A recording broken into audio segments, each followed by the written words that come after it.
for Black Girl Nerds.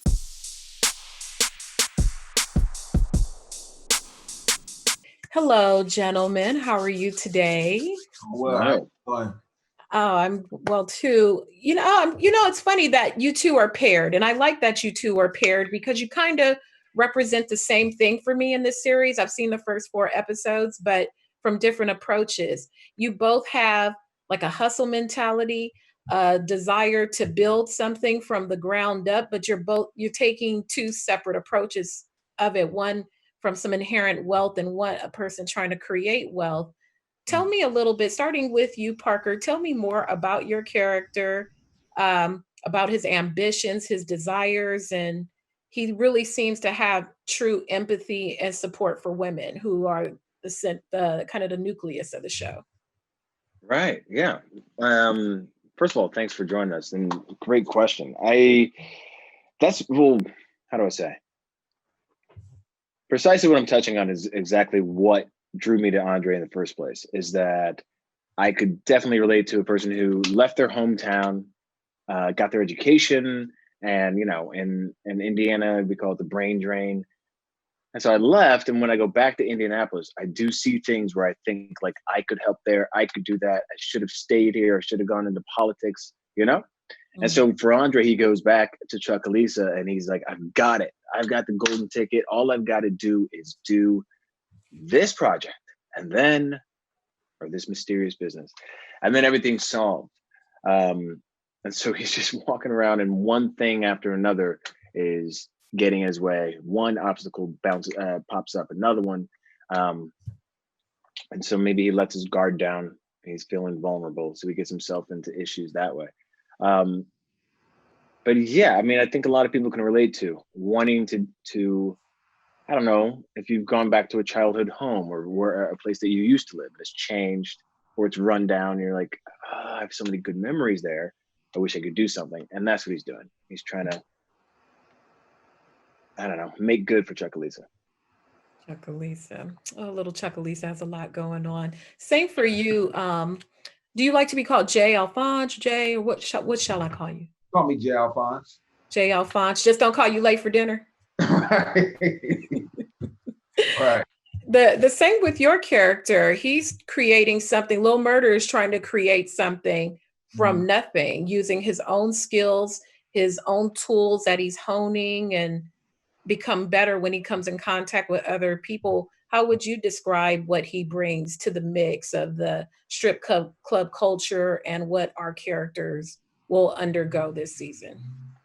I believe Little Murder brings a very just complex layer of the Black community and the culture to the strip club. You know, he walks in and immediately there are different areas within that one building that begin to spark and fly literally as he walks in. And so I think he he's going to really surprise a lot of the audience members throughout the season. I'm so grateful to be telling his story on behalf of Katori Hall and the amazing team that we have surrounded by P Valley. So I think he's going to bring a lot of different things to the mix, and hopefully it's things that are very useful in the storytelling.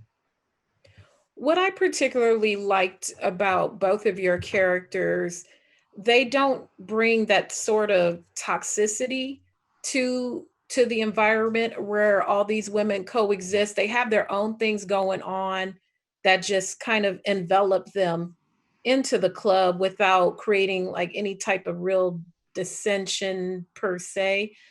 In an era where women are being more empowered and using their voices, Parker, how does your character add to this movement of these women who are just trying to find their own voice, do their own thing, and just be better? Yeah. Good question again. I do think from the very beginning, he understands from the moment they meet, he understands who he is, how he's approaching her, literally the time of day. And so he's just like, hey, just so you know, I am just making sure you're okay. And he hasn't deviated from that, I think, at all in this season.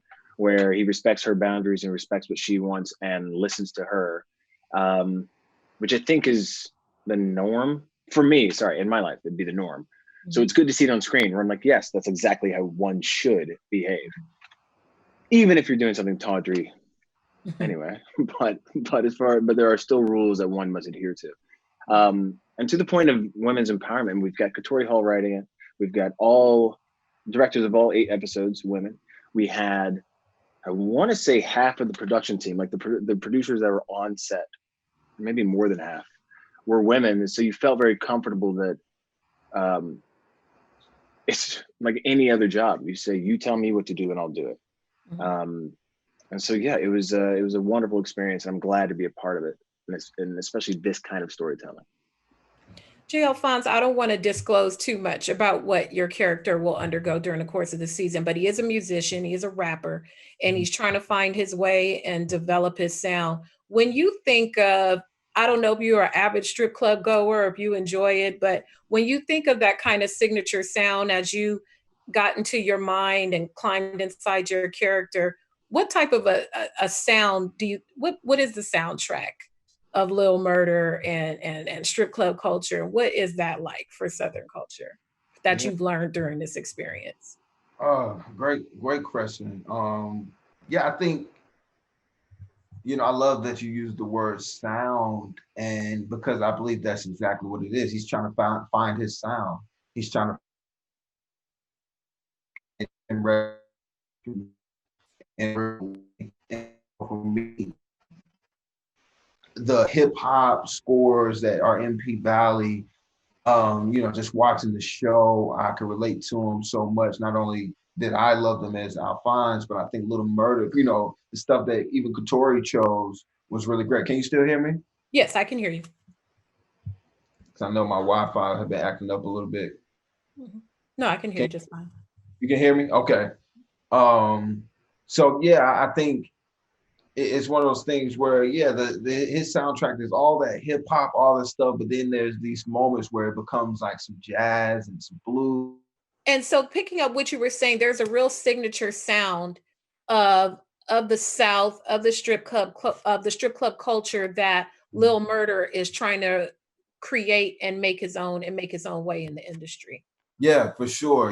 He's just really trying to create his own sound, create his own lane. And obviously, for me, by the character, I was inspired by so many rappers: Key Glock, 3 6 Mafia, T.I., Kodak, not Kodak Black, but it's another guy that's on this label. But so many artists that I was listening to kind of really capture that Southern sound and really immerse myself in it. Jeezy, so many people that I love their music, and Lil Wayne. And so for me, just, as far as P Valley, just trying to make his own lane. And like I said, he has his moments that you'll see later in the series that become blues for him, and that becomes, a ballad for him, that just really touching moments, really touching spots and throughout the series that I think Little Murder gets to sit in ways where it's like music to people's ears.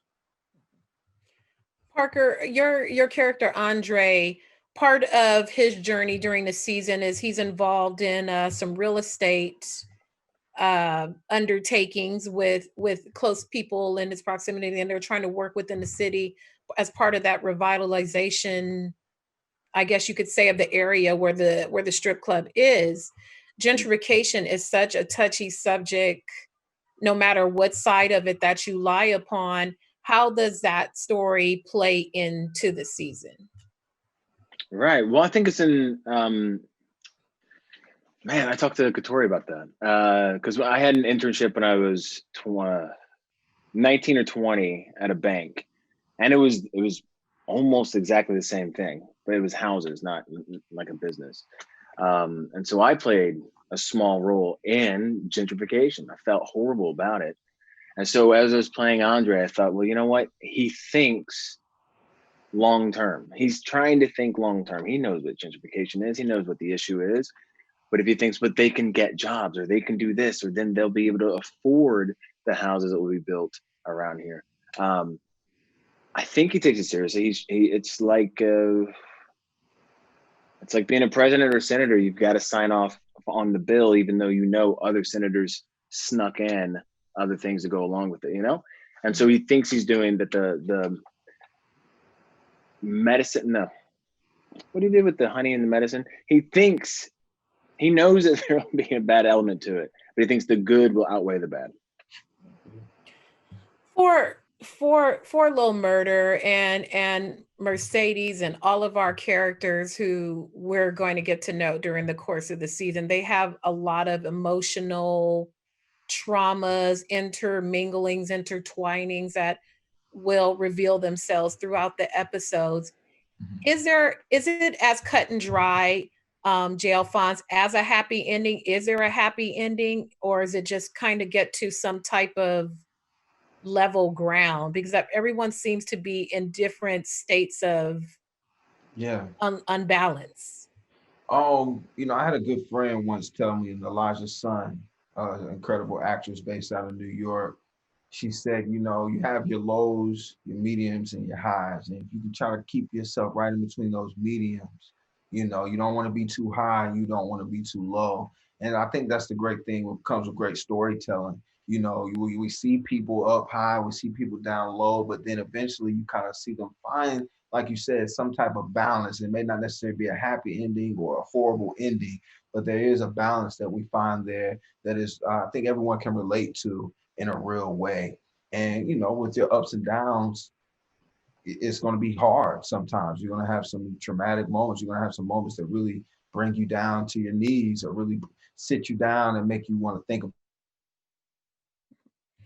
And go ahead, Parker. No, I was just worried that he got stuck again. Sorry.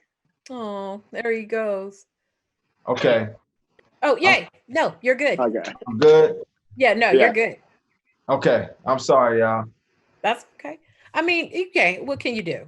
What can you do? There's probably way more people consuming way more Wi-Fi right now because we're locked down. Parker, you said you're in England. J. Alphonse, where are you right now? I'm in LA right now. Oh, me too. Are they setting off fireworks outside your house too? They doing something out there because my internet not working. So.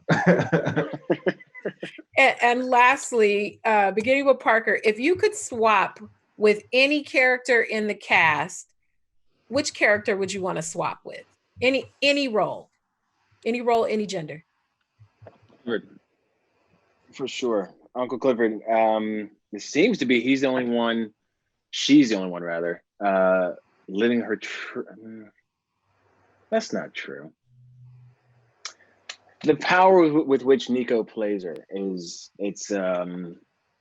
magnetizing. I mean, I am just drawn to it, and the way that she walks around with so much power and strength, and she owns the pink, so that'd be nice. And because I know what I know, I'm like, if she holds out, she could really make a killing. So I think that's part of why, because I'm like, I could really flip that, And how about you, J. Alphonse, while we wrap up? For me, and hopefully you can hear me, hope it's not breaking up. I don't think I would switch with anyone. I love all the characters, but I'm so incredibly thankful and grateful for Lil Murder and able to tell his story, not only for my brothers and sisters, but for anyone who needs to hear his story and have that story told. So I'm grateful for Lil Murder, but I love all the characters. They all have a story that's going to change people's lives. Alphonse, you can't sit out from answering the question, man. This is Fight Club, honey. So I mean, you have to. First rule. You can't. You know what I mean? You can't be like, well, I don't want to fight. It's like, well. First rule. Well, I thank you so much. I enjoyed it. Great episodes. I binge watched them all together, all 4 hours at once, and nice. I was riveted. So thank you very much. Looking forward to seeing the next 4, and good luck. Hope y'all talk to you about it again. Thank you. Thank you. Thank you. Bye-bye.